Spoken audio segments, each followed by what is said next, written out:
everyone. Hey, hey, hey. We're back. Yes, we are. We're back in beautiful Star Valley, Wyoming with continuation of interviewing Linda V. Taylor. Before we get started, always make sure that you are subscribed to our channel, so right down there at the bottom right-hand corner. After you click on that subscribe button, make sure you click on the little bell that appears so you can get notified whenever we go live or whenever we post new videos. Alrighty. Well, let's get right into it. Are you ready? Yeah, I'm ready. Alrighty. So I think we're right around year 2000. Wow. Okay, yeah, I know, right? Right? 20 years ago. Mm-hmm. So right around the year 2000 is when you moved into a new building. We did. We built a new building out on in our property in Melissa. Mm-hmm. Yeah, it was really fun. So we had the building, and it also had like a kind of like a bed and breakfast. That was the idea because, so people didn't have to find a motel and they could be together because they were always trying to find out how can we meet and be together. And so it just turned out wonderful, and we had so many people. I mean, hundreds and hundreds of people come and stay in international groups, and they enjoyed being together, and we had the food there, and it was the best of everything. So I can remember back, one of my favorite things was the cookies in the afternoon. Oh, yeah. Every afternoon. Yes, every afternoon in classes we had to have some chocolate chip cookies warming in the kitchen, which was right next to the classroom. Mm-hmm. So the students lived for 2 o'clock. Absolutely. And I lived, and I'm the one that's there all the time.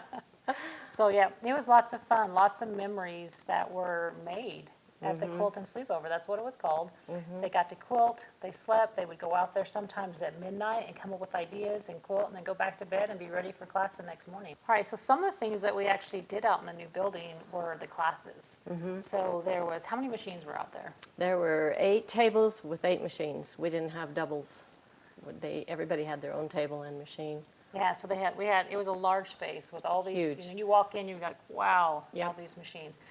And the classes were always full. Oh, always. And there was always a waiting list. Yes. Yeah, they were so excited to come learn from you because there just wasn't that many classes out even in 2000 yet. Oh. Yeah, so it was just coming out, learning from you and all They the came different. from everywhere. They I mean, did. they came from everywhere, all around the United States. Well, all around the world. All around the world. Yeah. Yep. There was lots of different people. I remember we just met so many different people. It was a cool feeling to get to hear their stories too, because you would sit down with them at lunch and just listen to their stories. Mm-hmm. Just amazing. So there's again so many fun classes. And by the way, if you remember being one of those students that got the opportunity to come take the training at the building, sleep at the quilt and sleepover, we would love to hear your story. Put it in the comments below. Tell us about maybe the year you came and the classes you got to take and just your experience. We would love to hear about it. Linda. Yeah. Let's talk about the classes. Okay. Okay. That's awesome. Yeah. So we'll start with the basics. We did the pantograph class and loading. And loading is important, knowing how to do that properly. And how to do a pantograph. There's still people out there today that actually don't know how to do a pantograph. And my pantographs, I try to make it really easy. So I make sure that I have colored intersections because at the beginning, so many people would be doing stars and loops and then all of a sudden they're right back to the beginning. Yeah. They're like, what happened? So if you follow that, line through the intersection, then it just keeps you going. And also how to roll and having roll dots on there. This is all freehand, of course. And Yeah. So learning how to do that and learning how to do the technical skills. We had an Amish quilt that I had them piece and bring, and it was so perfect to learn how to stitch in the ditch because it has diagonals and straight lines, and how to set designs in certain areas, and of course borders and corners and how to do those. So they don't have to feel like they don't have to do freehand all the time.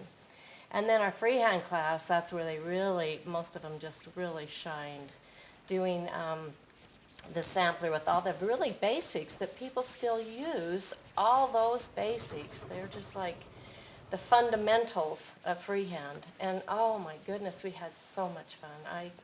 I have such fond memories of all of my classes and the people, how excited they got. Yeah, those were probably the most common classes that came through there. But then you would also offer advanced artistic freeform. Well, we had to go beyond that. Yeah, we did. Because there's more than that. So yes, we did the advanced, and people put their quilts in shows, local shows, and win awards. I'm like, how come I didn't put mine in? I don't know. But they would come back for more and more, and then there was the trapunto, which we started even before 2000, quite a bit before 2000, and then using fleece and such underneath, you know, for the trapunto, so colored, and That one I actually did see in a lot of shows. it did. They would come, yeah, like 'cause- Best of Show on some of them. Yeah, you know? that whole cloth look with that design. Yes. Yeah, and we have it actually, the sampler, one of your samplers, hanging in our store right now. When people come in, they look at it and they go, they're just amazed. They're in awe. They're trying to figure out how that happened. And so then we kind of explain how you did it, because we watched the classes, so we remember. And they're like, that's all? I'm like, it just takes, she taught the way to make it easier for you to learn, but yet you would still have a beautiful product at the end. A very beautiful project. And then another one of your classes that I would love to see the different designs was your Feather Frenzy. Oh, my feathers, because I can't just do basic feather. It's just like not in me anymore. Once I learned feathers, then I just went beyond. So I had 4 books on feathers, and that feather class just opens people's minds so that they can start creating their own. They It's sure could. awesome. Another really fun class that I didn't even know how you did it or how it existed until I really watched it one time was your surface design. Oh, that one is a party. We have so many wonderful yarns and threads and things to work with and things to do on the surface of the quilt to completely change the quilt. And of course you have to do a lot of cutting, and that stuff goes so it was like confetti all over in yarn, and and it was just the fun time. Fun time. Yeah, we have one of those samplers hanging too, and people just look at it and they have to pet it. Yes, yes. It's so And soft, the I Chanel, mean, yeah. There's so many things we can do so much easier than ever before. Oh yeah. And so, you know, we got to keep it out there. Yes, exactly. So tell us a little bit about, so in 2002, you decided, you know what, I'm going to take this. There's so many people in the U.S. that want the training that they can't come to Melissa, Texas at that point. So you and Rick decided, you know what, we're going to do a 2002 Come to You, right? 2002, we come to you. Tell us a little bit about that. We just decided, you know, if we just had people everywhere calling and asking, do you ever come? And because we're so far away. So yeah, we went to these different places and stopped all along the way, and we had 16 machines. And I had trained another teacher, Jana Menning, and she went with us. And so 8 of those machines would go one place, and I would go 8 with the others to teach the advanced classes. And we had a ball, but it was so much work. Oh yeah, I It bet was it was. so much work. So the next year, I said, 2003, you come to me. Lots of good memories, I'm sure, on that Yeah, you tour. know, you just keep thinking of ideas and you want to expand, but really, once you get the model, you know, Yeah. don't change. And if you actually did come, or she came to one of your locations in the U.S. and you were able to take one of those classes in 2002, we would love to hear your story too. Having the stories told so everybody can hear and see and learn, you know, from each other, that's just exciting.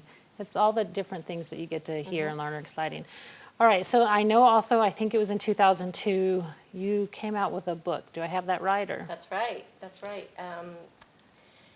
I was contacted by C&T Publishing, and so I thought, well, this is a great opportunity and to get the information out there.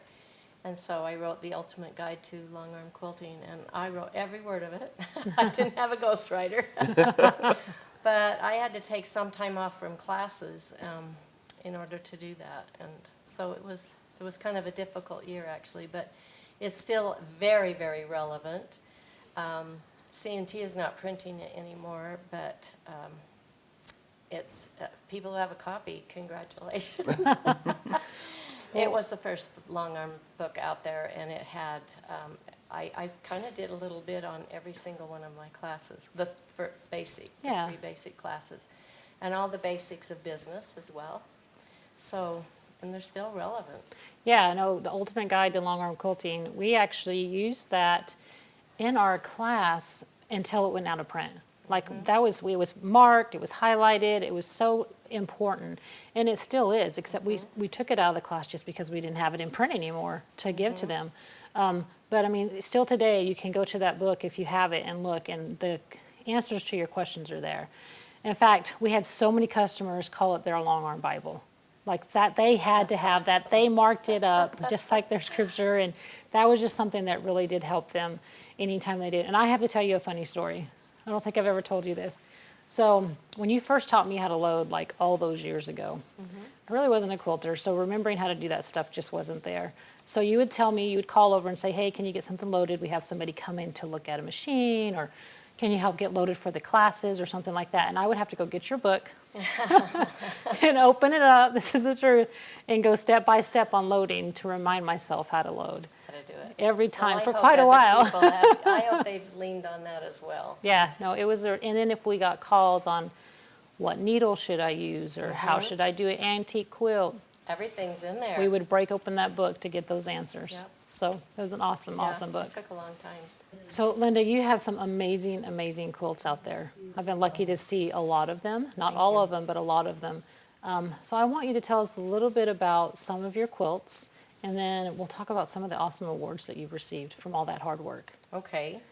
Well, probably the most challenging quilt that I ever did was the supper quilt, which was pieced by Dr. Don Locke. And it's in half-inch squares, and it is 16 feet long and 6.5 feet tall. And he saw so many of my quilts at the Dallas show there in the beginning. I had like 35 that had my name on them. And they are not all my quilts, but they were, you know, I saw my name a lot. So he came in and asked if I would do that quilt, and he had just a little piece. He had the centerpiece with Christ on it done. And I said, well, how, you know, didn't look like, you know, too bad to me. He goes, oh, no, it's going to be the whole supper. It's going to have, you know, all the disciples on it. And I'm going, oh, I really was thinking he would never get that done. And so I said, okay, yeah, great, you know, I'll do that. And every little, like every 3 months or 4 months, he'd come in, he'd have a little bit more on, and finally had half, you know, done. And then I started getting a little bit worried. He dyed a lot of the fabrics and everything to go in. It's an amazing story. He's a dentist in Waxahachie. It finally brought that in, and it was just the most amazing thing ever. But I've never had an art class, so I didn't know, like if you turn your head, you have a muscle here, and it was so mosaic-like. It was hard to see up close where an ear is, where's an eye, where's a nose, you know, it was, so it became a very difficult project for me, and it had to be sideways because it was 16 feet long. Oh, yeah. So like my neck is like this, and as I started working on it, people started coming in, and they were very interested in what I was doing, and then they would go home and get people, their neighbors, their friends. My aunt has to see this. And so people that weren't quilters, you know, it was, and I couldn't take the time to talk to them after the first week or so. So my staff started like giving a tour, and pretty soon we had to put up a barrier, so you had to stay behind the barrier. And it was a parade, you know, while I was doing it. And then at one point I got so frustrated because I couldn't tell what was going, if I was doing the right thing. Took it off, hung it up, and I was amazed at what I had done. And then inadvertently I put it on the other direction, and I saw a whole another quilt. And so that was amazing. And when we got it done, the staff took it outside, right outside our building, and took a picture of it. And it has been around the world virtually. Millions have seen it now. And it's an amazing quilt. But that was the most difficult thing I've ever done, because a lot of prayer went into that too. Well, it definitely has been an inspiration for anybody that has seen it. I know that Corey and I saw it hanging at the Plano show, and I had seen it hanging at the shop, but actually when it's hanging at a show and you can step way back and you can see the whole Last Supper, and it was just the feeling you get when you see it. You feel like you're almost there with them. You did such an amazing job with the quilting on it to really bring the disciples, and the apostles and Jesus to life. So Thanks. it was an amazing Thanks. quilt. It is really fun, and they usually have it so you can see both sides. It's an amazing piece. Tell us about some more of your quilts, because you've got a lot. Well, I had this one student who came, and she was a little quirky anyway. She's just really a fun person, and she said that, her mother had bought this machine for her, and she was going to become a longarm quilter. So she is the only student I ever had who came the first day and left at noon and never came back. And it's Sherry Meineke Johnson. And I called her later. I'm like, did you get sick? Or, you can come back and we can, catch you up. Or she goes, no, I decided that's not what I want to do. So she just is an amazing applicator. And she found her niche. And so she said, I'll make 2 quilts. And so if you quilt them, quilt it for free, then I'll have one, you'll have one. And so that started out, I think 2 times. And then the next time my quilt got very small. And then the next time she said, let's just split, if we win awards or whatever, and we'll both own the quilt. So that was our agreement. But she has been an amazing partner. Our first quilt that we did that we got best of show just about everywhere was Magic Carpet. And that quilt. What is so amazing to me, and I feel so blessed in this respect, is when I see a quilt, I almost see the designs quilted on it. And especially this one called Birds of Paradise, which many people have seen and love, and an award winner again. When she opened the quilt, she said, her husband Greg usually named the quilt before I even did it. But this one, she said, he doesn't have a name for this one. And when she opened it, I said, it's Birds of Paradise. And she goes, there are no birds on this quilt, Linda. But I saw birds. I just saw it quilted. And this quilt is so cool because it has jean stitch, which is that heavy thread, 90 tex, has embroidery thread, it has your regular neon thread, it has variegated thread, it has everything, different kinds of thread on it. Right. All on the same quilt, and it made it. And while I was quilting it, as it started rolling around, she had this beautiful blue hand-dyed fabric on the back, sateen, and the colors of that neon threads, because I always put the bobbin thread the same as the top thread,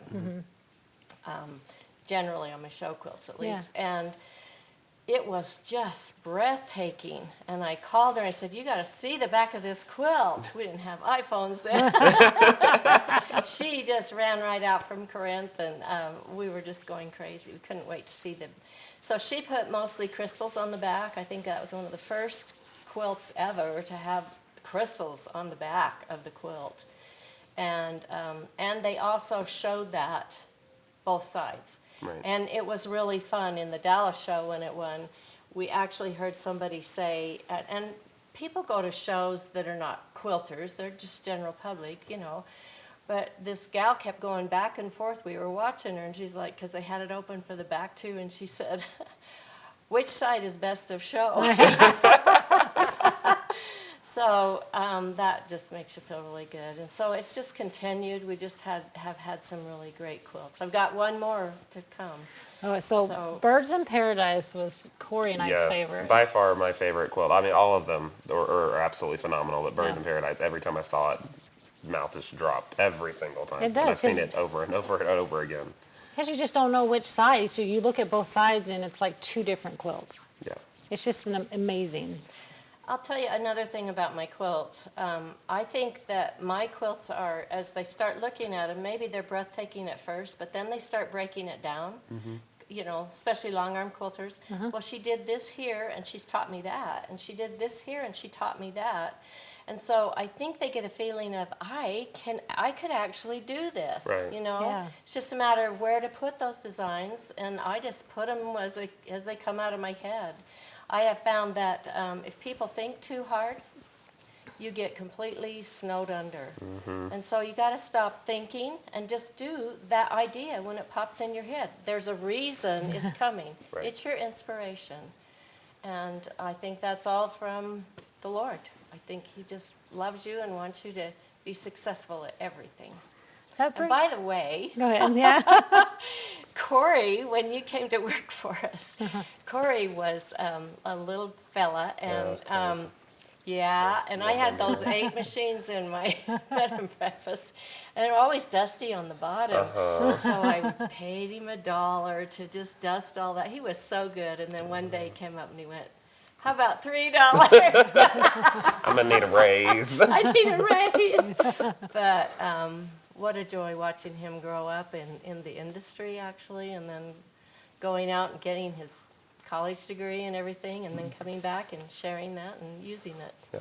Thank you. That's awesome. Yeah, it definitely makes me a proud mom. Well, thank you. Yes, well, I Yeah. gain all my inspiration from you, so I Well, thank thank you and you. attribute that to you. So, Yeah, so that brings me to the point, a lot, like you were saying, a lot of the techniques that you put into your show quilts are all techniques that you shared with your students. Yes. Which allows them to be able to come inspired on their own, like you were saying, and create their own from techniques that you taught them that are in your show quilts. My theme is, if I can do it, I know you can do it. And I tell them that, and I think that does inspire that confidence for them to go, you Yeah. know. And I love all the awards. In the beginning of the industry, you know, they would not even acknowledge even that there were 2 quilters. It had to be just one name. Eventually, you got to put your name on it, but you didn't get a ribbon, too. And then eventually, you know, they give the 2 ribbons. The industry's kind of going around full circle. In fact, in the very beginning, they didn't want us involved. We're not even, we don't exist. Longarm quilters don't exist. And it's been quite a journey. First fighting the hand quilters, then fighting the machine quilters, the domestic machine, and finally we're pretty accepted. And now computerized quilting is Right. accepted. So I've been in here long enough to see those and help make those changes. Yes. Talking to the show owners and talking to these people that, you know, are the shakers and movers. Right. And saying, this is coming, you can't stop it, it's a tsunami. And it's so fun, we're not gonna quit. So, it's amazing, what a journey. So during this journey, you've gained a couple big prestigious awards from the effort and the things that you brought to the industry. Tell us a little bit about those awards. Well, I was, and this is from the people voting, you know, elected Teacher of the Year. And that was really an amazing experience. Had no clue that was going to happen. And then also got the Lifetime Achievement Award, which was very special from MQS. And that was just meant so much to me.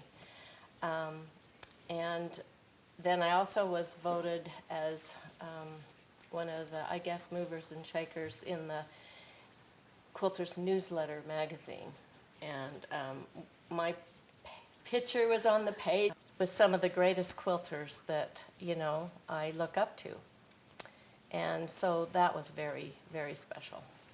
Yeah, so you had those prestigious awards, but then you had many quilting awards, best of shows, first place. I mean, many, I many, did many. many awards. magazine articles. I wrote articles for magazines. I wrote, you know, an ongoing one till I just wore out. I mean, all of these things, you're just going all the time. Yeah. Really, really going. And yeah, and had quilts published in books. You know, people say, "Can we publish this?" etc.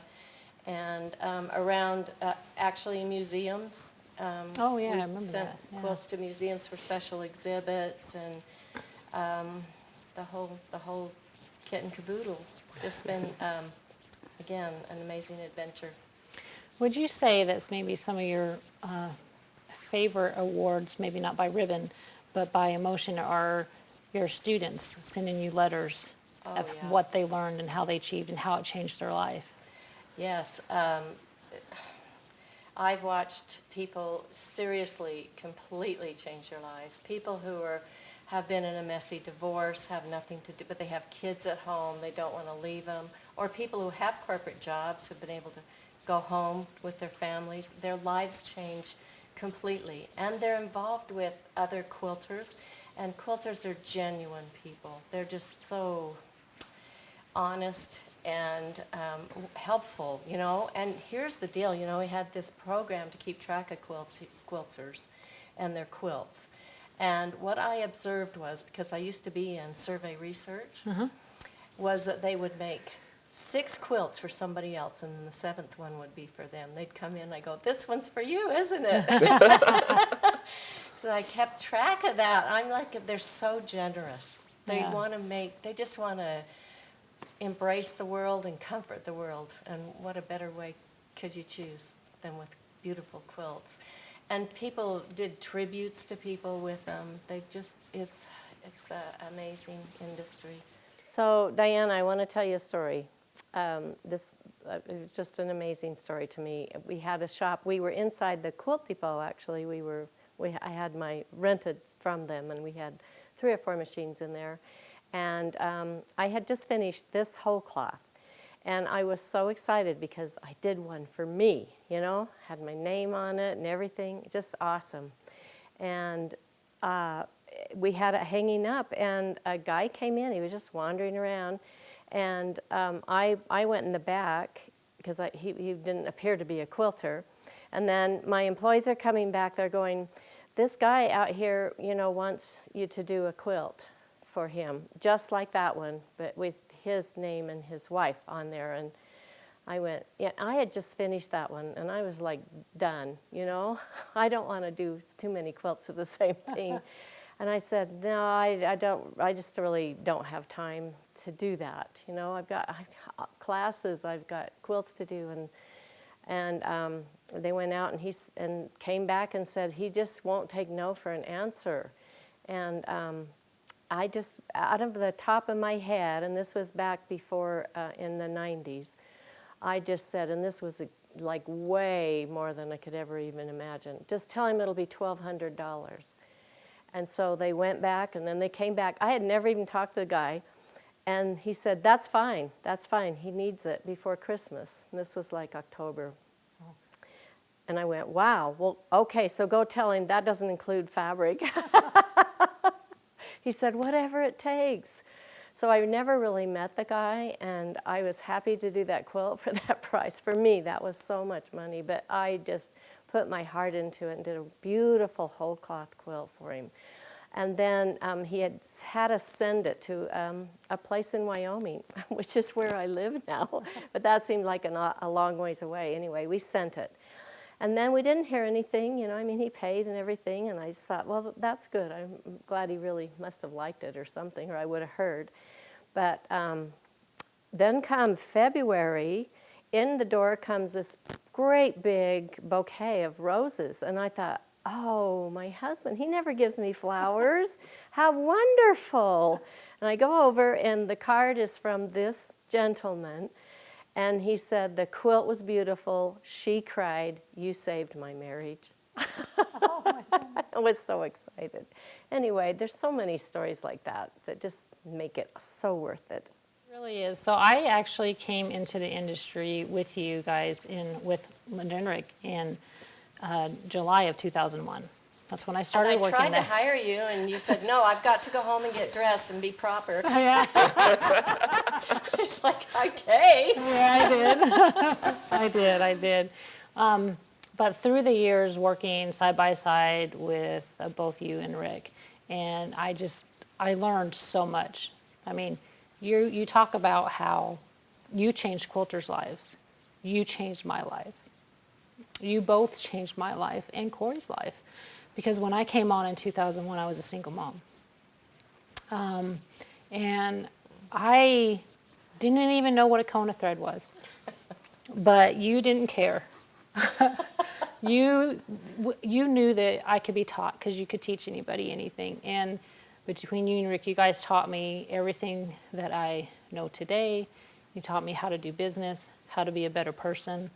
And I thoroughly, thoroughly appreciate that. If I had not ran into you, you know, and you guys hired me and took the chance with me all those years ago, I definitely wouldn't have the life that I have today.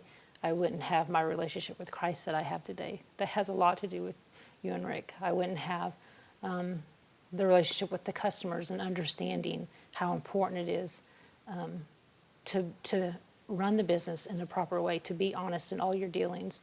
So I really appreciate that. And then you took it one and beyond. And in 2012, you trusted Darren and I to take on your legacy, to literally take on your name and take on your legacy. And we took it over, and we really wanted to make sure that we honored everything that you and Rick had put into it, and then kept growing and adding our own touch to it. So hopefully we did that okay. Oh, my goodness, yes. I'm so proud of you.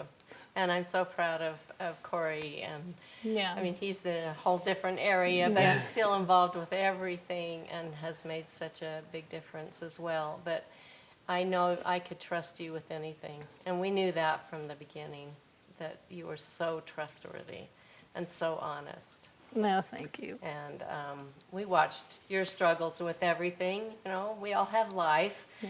And you just plowed through it. You just made it through because of your integrity. Thank you. Yeah, That means a lot. thank you. And that means a lot to us, that you, what a wonderful tribute. Thank you.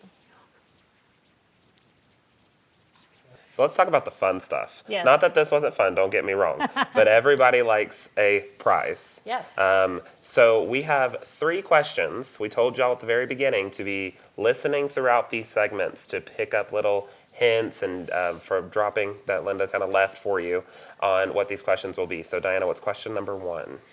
When did Linda get her first long arm? Okay. Question number 2. What year did Linda's electric quilter start? And question number 3. What is it? I do.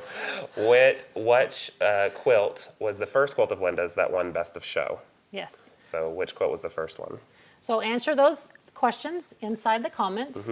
We're going to let this contest go for about 2 weeks to give plenty of people time to watch all 3 segments that we'll have. Answer the questions, put it in there, and then we're going to have a random drawing. Correct. So this will be our 25 for 25 giveaway. So you have to answer all 3 questions correctly, and they're all throughout those video segments. So go back and watch them if you needed to pull those clues, and you can win prizes like one of Linda's first samplers, Yes. some of Linda's books, and one lucky winner will win a autographed copy of the Ultimate Guide to Longarm Quilting. Yeah, we've had this preserved for a long time, so this is kind Pristine. of exactly. Again, thanks for watching. Good luck.